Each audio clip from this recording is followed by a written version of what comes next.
Hello, everyone. Welcome back to our Spiritual Awakening series. In the last class, we examined who we are as a personality.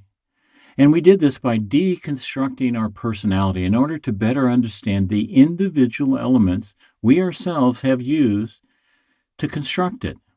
We constructed it either consciously or subconsciously. And just like a house is built brick by brick, we construct our personality by the elementals, the thought forms we harbor and project. This understanding, along with the practices, lead us towards self-mastery and a more meaningful, satisfied, contented life. In other words, a life truly worth living. Now, in this class, we're going to explain the higher levels of our selfhood, beyond that of our everyday personality. We're going to describe the soul self. And we can find the soul self in two states of expression: that of the pure soul, forever free and never bound, residing in the eternal now, and we find its expression as the soul personality, the so-called inner self, or what we call the permanent personality. Now, this permanent personality also projects the array of itself into temporary time, place, and space worlds of existence, which becomes like the backbone on which we create our personality. This is what we are as a human being, and not who we are as a personality. Previously, we talked about the material body, its etheric double. So again, we're looking at it from the bottom up. Now we're going to talk about the psychical and noetical body, the higher bodies. The psychical is in and surrounds the material body. Our noetical body is in and surrounds the material and psychical body. The etheric double of each body interpenetrates and slightly surrounds each body. And this serves as a connecting link between the two bodies, between the three bodies. When we come out of our material body in an out-of-body experience, we transfer our sense of self, our self-awareness, from the material body to the psychical body. When we come out of the psychical body in the second type of out-of-body experience, in this experience, you as a self-awareness also transfer into a higher body, the noetical body. So there needs to be a connecting link between these bodies for that to happen, and that connecting link is the etheric. It's exactly the same thing happening with the worlds. The etheric counterparts of the worlds are the connecting links between the material world, the psychical world, and the noetical world. Now, it's obvious the material world, and by material world, I mean our material planet, it doesn't touch the material bodies of other planets. The etheric counterpart of our material planet does not touch the etheric counterparts of other planets, or even our moon. The psychical body of any planet extends way beyond the material planet, but the etheric counterpart of the material planet extends to the edge of the atmosphere approximately. However, the psychical counterpart goes much further out, but it doesn't touch the psychical counterparts of the other planets or even our moon. And yet the psychical counterpart of our planet and our moon have their own etheric doubles. And there is a time when the moon's psychical etheric double touches the etheric of the psychical body of the Earth. And that's when it's nearest to Earth, and what we call the perigee. It's at this time we have supermoons. It is also at this time when we have a surge of crime, lots of accidents, and trouble. But most people do not realize that this is happening at the same time the etheric double of the psychical body of the moon is touching the etheric double of the psychical body of our planet. During that time, there's a vibrational influence coming from the moon that influences people on Earth, emotionally and mentally, which causes more crimes, more accidents, and the hospitals get crazy busy in the cities. The influence is coming from the moon at this time is negative, but why? There must be a reason why. Well, there are people on this planet that really just don't get it. These are the Hitlers, the Napoleons, the Husseins. These people are so caught in their illusion of hatred and destruction, they're vibrating so violently that they must be taken away from Earth to calm down. So it's kind of like a planetary timeout. And so when their materials die, the archangels escort the criminally insane to the psychical counterpart of the moon rather than the psychical counterpart of Earth. This is so they will not disturb others, and it gives them a chance for their destructive emotions, thoughts to quiet down before taking the next incarnation. But when the etheric counterparts of the Earth and Moon touch, they can and do influence people on Earth. They can subconsciously attach psychonoetically to certain types of weak people on Earth and vicariously experience Earth vibrations again through their host. And you'll see all kinds of problems with people. I mean, like serious problems, emotional problems. People with serious emotional problems often have much harder times during full moons. Now, before I met Daskalos, I had this experience where I was helping this fellow, and he had real problems. And at that time, I didn't know anything about this moon-based influence. But I was helping him, and I took him by the hand, and I went to the psychical counterpart of the moon. I just sensed there were some answers why he was having so much trouble there. And there I found 3 entities that were influencing him. And when I got there, they shot at me, and they started to attack me. It freaked me out so much that I shot back to my material body on Earth, and they followed me back, shrieking. On Earth, I was able to dissolve them.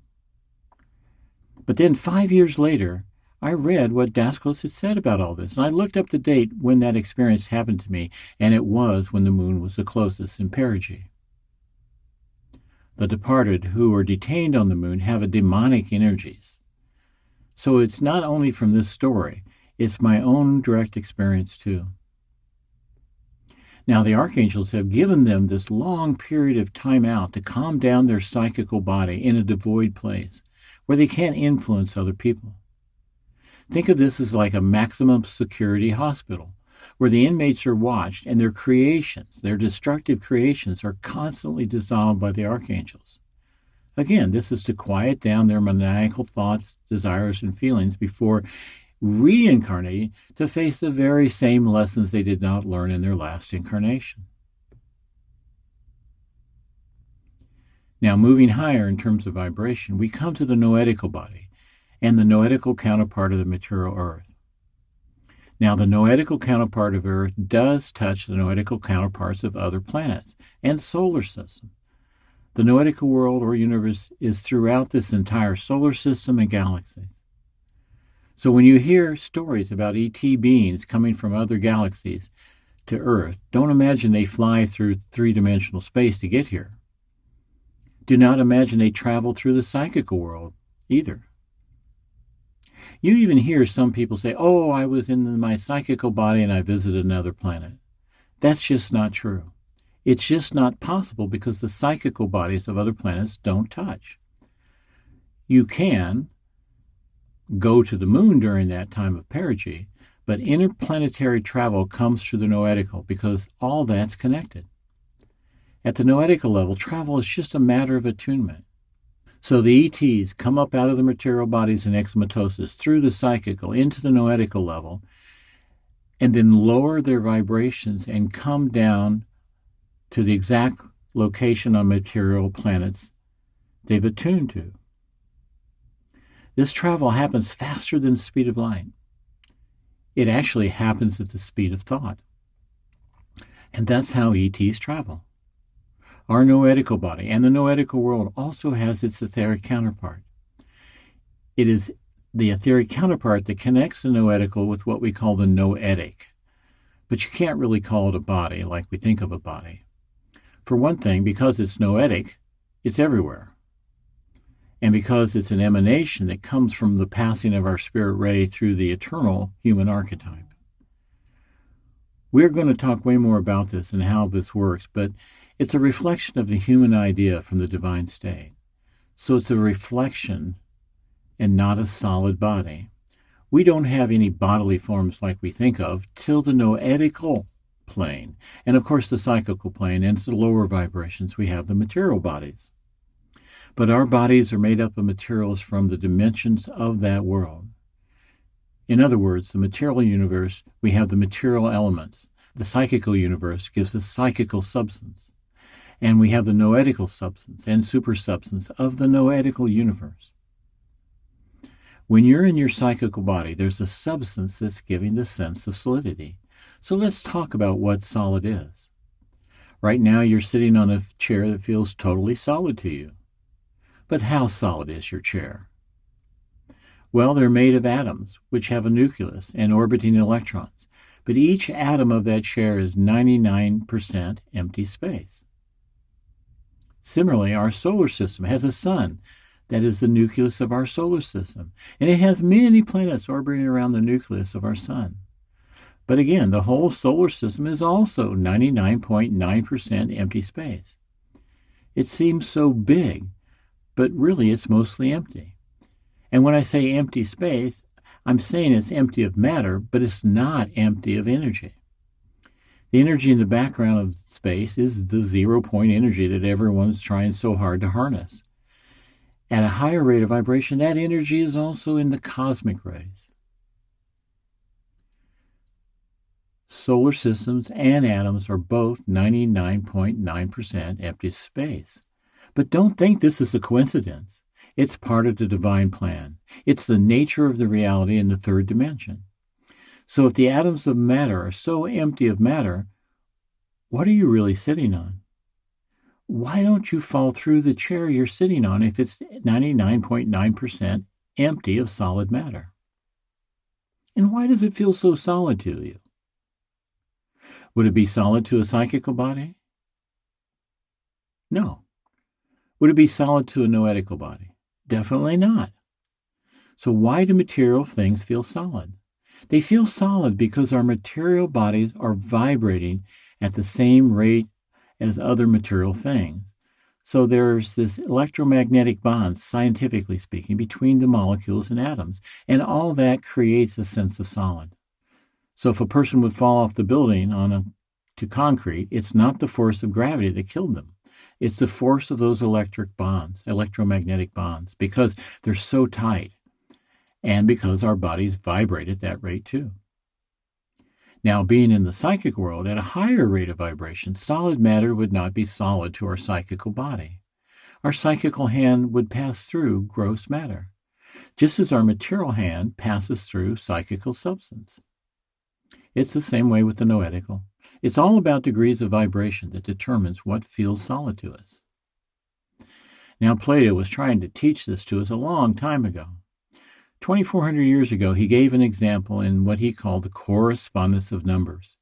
He gave the numerical system to give us an idea about the vibrations at the different worlds and how they worked. He said, let's say matter, solid matter, vibrates from the scale of 1 through 10.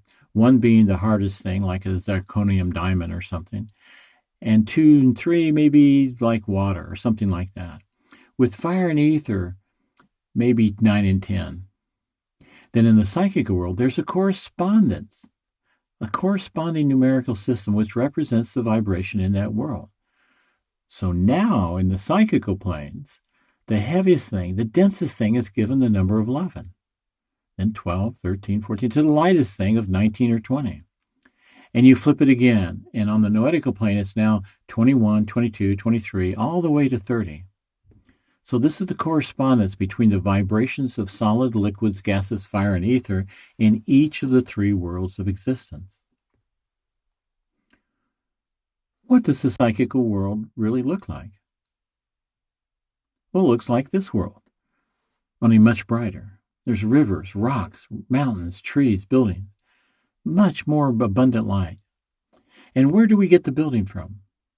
Well, there are psychical counterparts of earthly buildings here. If you destroy a building here on Earth, it still exists there in the psychical and noetical worlds. And something else. You can see places where forests have been cut down and mountains have been cut away to make room for roads. Can you do that to the forests and mountains on the psychical plane? In other words, is psychical matter malleable to our hands? No. Nobody can destroy a tree or carve out a mountain in the psychical world. Or like on Earth, someone can shoot your body and your material body will die. Can someone shoot your psychical body on the other side and kill it? No. In the psychical or noetical world, your body cannot be killed by others, nor can you commit suicide and destroy it yourself. However, in the psychonoetical worlds, we create around us our own shell world. These are created from our own thoughts, emotions, desires, and interests, and they manifest as people, places, and things in the psychical world. Now, in your psychical shell world, on the psychical noetical worlds, you can do anything you imagine. Cutting down trees, cooking food, whatever interests you can be created. Life in the psychic world is something like your dreams. You can imagine something and it happens. This is because what you call dreams are really happening in your psychical shell in the psychical world. And often you'll notice that in your dreams, you kind of know what's going to happen next because you are actually the one creating it. Creating it consciously in a lucid dream or subconsciously in a normal dream. But most people just don't realize it. So the psychical world has its own solidity. The noetical world has its own solidity. Solidity is a matter of vibrational frequencies. And it's like we were talking the other day about things in the psychic noetical world not being able to mix up. And a lot of things being in the same locality. Again, this is possible because they are vibrating. These things are vibrating at different frequencies of vibration. And the best way to understand it is like TV channels. We're all in a room where it's full of TV and radio signals. And if you have a device, you can turn to one channel and listen to some music. Or you can turn to another channel and you'll hear a newscast. Turn it to another channel and you'll hear something else. So those vibrations are all here simultaneously, but they don't mix up because they're all in their own range of frequencies. And that's the same way things in these higher worlds are. They don't mix up. But in the psychical world, you can't kill another person. I mean, you can imagine you kill that person in your shell, but you're just killing your elemental of that person. And you can imagine someone shoots your psychical body, but it does not die. In the lower planes of the psychic world, there are people who want to kill other people. They still want to go to war. So you will see people creating explosions and shootings, what are really that person's own elementals. You can't kill a psychical body, only a material body. Even though in the psychical world we repel what we don't like and what we don't want, in the lower psychical planes, some of the inhabitants there really do want an enemy to fight against. And so it manifests just as they want it to be. This desire to fight against people gives them some sort of sense of satisfaction. Even if they say they do not like someone, the quarrelsome person needs and is looking for someone to fight against. So that is part of the attractional impulse that governs the psychical planes. We also talked about how when a young person's body dies early in life as a self-awareness, they pass over to the other side, the psychonoetical world, and continue their growth. But growth in the psychical world is not the same as growing here. In the material world, the material body's growth is measured in inches and pounds. Growing in the psychical world means emotionally maturing. So the growth there is in losing your lower immature emotions and developing a mature psychical body, a mature emotional body. It's the same with the noetical. It's about losing your immature thoughts and becoming more reasonable. As we've mentioned before, the beings coming from other planets travel through the noetical because the entire galaxy floats in this fifth-dimensional noetical universe. And it's the same way masters travel. They go out of their material body, they go out of their psychical body, and compose themselves in their noetical body. Then by attunement to the place they want to be, they lower the vibrations of their psychonoetical body back down to the rate of the material matter, and they materialize. To do this, they must know how to get out of their material body through the first out-of-body experience, and out of the psychical body in the second out-of-body experience, and enter into the noetical world. Since the noetical world is everywhere, in and around the earth and elsewhere, a master can go to whatever point he wants and lowers his vibrations to condense down from the noetical through the psychical and into a material body. Daskalos did this often, but only when he was called. He said, "You don't have permission just to do it anytime you want. The masters have to say there's a reason for it." You know what that feels like to materialize down into the material world? It feels like someone is throwing a bucket of ice water on you. And this is because you are vibrating at a higher rate. In vibration, higher vibrations, there's warmth. So when you lower down to this level, it feels cold when you enter into the material world. Daskalos only did it on a few occasions when it was necessary, but he would have to be calm. As he said, you must be in the presence of a higher master. They have to be there for you to do it, because we're not allowed just to do things because we are curious about it, like that. So we've spoken something about the 49 different psychical planes and the 49 different noetical planes. But let's put some more detail on these higher worlds that we are all destined to pass into. When Daskalos would go to these worlds to help people trapped in their shell hells, he would bring invisible helpers with him. Invisible helpers are those self-realized people who are brothers and sisters of mercy. They choose not to take their liberation, but to stay in the worlds of existence to help others receive their own liberation. Now, shell hells are conditional places, created not by God, but by peoples of hatred of each other, their jealousies, and all kinds of negative things. And it's not so easy to help someone come out of their hell, because people get used to their own hells, and they like them. They feel comfortable in them. They have been created by that person's way of thinking, feeling, and desiring. So really, what one person calls a hell in the psychical world could very well be another person's heaven, and vice versa. Now, Daskalos tells of this encounter on the lower psychical planes. There was an old man, a miser, living in his shell hell for a long time. He had been a miser in his earth life. He was so miserly that Daskalos and the invisible helpers find him in the shell, and all he is doing is counting his money. And because time is not the same in the psychical planes, he had been doing it for over 100 years. And his shell was so isolated by his own choice that no one could approach him. Because the minute anyone showed up, he was sure that person was there to steal his money. Even his guardian angel was trying to help this guy out of his shell wood and would materialize as a servant to come help him. And still the miser thought the angel was there to steal his money. So this guy really imprisoned himself in his shell hell. The invisible helpers weren't able to do much with this fellow, but other people they were. And the only way they could help him, the only way we can help somebody, is by showing them a comparison. When we're allowed to help somebody, all we can really do is to show them a comparison. Well, let me tell you this other part, too. Daskalos finds this other person in a shell.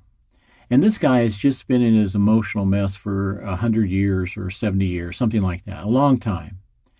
And he's wounded, deeply wounded, because the woman he loved rejected him and went off with another man. She betrayed him. And he was suffering from that. He was in his hell and kept thinking, if she will just apologize to me. He just wanted her to apologize and he could release it. But he kept saying to himself, why isn't she coming here to apologize? She knows she did wrong to me. And so he just created this shell around himself. He couldn't see the real psychical world he was in. All he knew was his own suffering. So Daskalos was thinking, how can I help this guy? And he decided to create an elemental of the woman, send it into this man's shell, and apologize to him. He thought, then this guy can let it go and come out of his shell. And as he started to do it, an archangel appeared and said, no. He stopped him. This is not allowed. It's not allowed because he was interfering with the guy's free will. The man had to come to this decision himself. He can't be tricked by an elemental of the woman apologizing. So that's why it wasn't allowed. So what is allowed? You can go into someone's shell and you can take them out of their shell and show them a better place. You can show this person a much more beautiful environment and say, you can be living here. This is much better for you. That's about all you can do. So you have to do it by comparison. And that's what we do when we try to help people on Earth. When someone has trauma or something like that, we try to show them what it's like to go beyond it, to live without it. But unfortunately, only about 20% of the people in their shell health seem to ever accept help and come out. Most people prefer their shell hell, and in one man's hell is another man's paradise, just as one man's floor is another man's ceiling in an apartment. When you try to help them, you first have to become their friend. That's the first thing you do. They have to trust you. You don't ever say, do this or do that. Instead, Daskalos would always say, well, if I were you, I might do this thing or that thing. And he tells you the answer right there, but he makes it sound like it's an innocent suggestion. You know, a thought about just coming from him. And eventually what happens is that thought suggestion, that innocent suggestion, starts to take root in that man's subconsciousness. And so it starts to become his own idea. And when it becomes his own idea, then they're far more likely to suggest it. So first, we just try to help them by being their friend, connecting with them, and showing them something that they have to choose between, the difference to choose between. 100% of the time, they have to choose. And if they don't choose, there's not much you can do about it. In fact, there's nothing you can do about it. So Daskalos, he would work on people who are carrying heavy karmic crosses, illnesses, results of illnesses, accidents. And he was working on this at all three levels, material, psychical, and noetical. And so they might not even know that Daskalos was working on him. He was so subtle. Most people came to Daskalos to get a cure for their material health. Some came for emotional healings, and others for mental healings. And just a lot of people came to find the truth, to hear the truth from him. And I noticed that most people there who were seeking the truth were pretty advanced seekers. I had the feeling when I was first there that he wasn't just teaching people, he was teaching the teachers. Because a lot of people already had psychotherapy centers, but they didn't really know much about what they were doing. So they came to learn to be more effective in their work in their centers. Now, we're doing a lot of meditations, but let me explain a little bit about what we're doing. When we visualize pure color, you know pure food's good for you. You know pure water's good for you. Well, pure light's good for you too. So when we try to visualize the colors, we're giving a certain color to calm down the etheric double of the material body, for example. That's what we're doing with colors as shapes. Another one we're doing here, sometimes we move energy through the body, and that's to cleanse the body, to energize the body and cleanse the etheric centers. Because the centers, we're going to talk more about the centers, but they collect elementals. So we need to clean them. Again, we've talked a little bit about it, but in all these meditations, we are using aesthetic ether, kinetic ether, and imprintive ether. Well, these are properties of the one ether, different properties of the one ether. We use aesthetic ether to feel the body. Feel the body. Feel your toes. That's the aesthetic ether you're feeling. When we say move, you're moving in the kinetic ether. The kinetic property of ether is facilitating your sense of movement from your toes to your knees. So you're moving your attention in the kinetic ether from one place on your body to another. Then when we say see the color or see the shape, we are using the imprinting quality of ether. So all these things, they sound like maybe simple exercises in some ways, but these are very, very important exercises to become conscious and master your body. You can't master your emotional body except through your noetical body. The emotional body doesn't master itself. Your material body doesn't master itself. You as a self have to use and know your emotions, your will, your desire to do something. So say diet or something, whatever that thing may be, you need maybe to exercise. But you must have the will and the desire to do that. Then you must have the mindset to insist that it happens. So we master our lower bodies with our higher bodies. I asked a question a little while ago about what's self-consciousness and why is everybody's self-conscious so different from each other? And of course, it has to do with the elementals they create and harbor. But the definition of self-consciousness is how the self, at any level, soul self or personality self, uses the mind, uses the divine substance of mind in creating thoughts and emotions. It's just that simple. That's what self-consciousness is. Our next class is the 7th in our series on spiritual awakening on Patreon. It will be about the spirit ray. In this class, you will learn about the highest level of your selfhood as an eternal spirit being, as well as the different orders of the archangelic beings.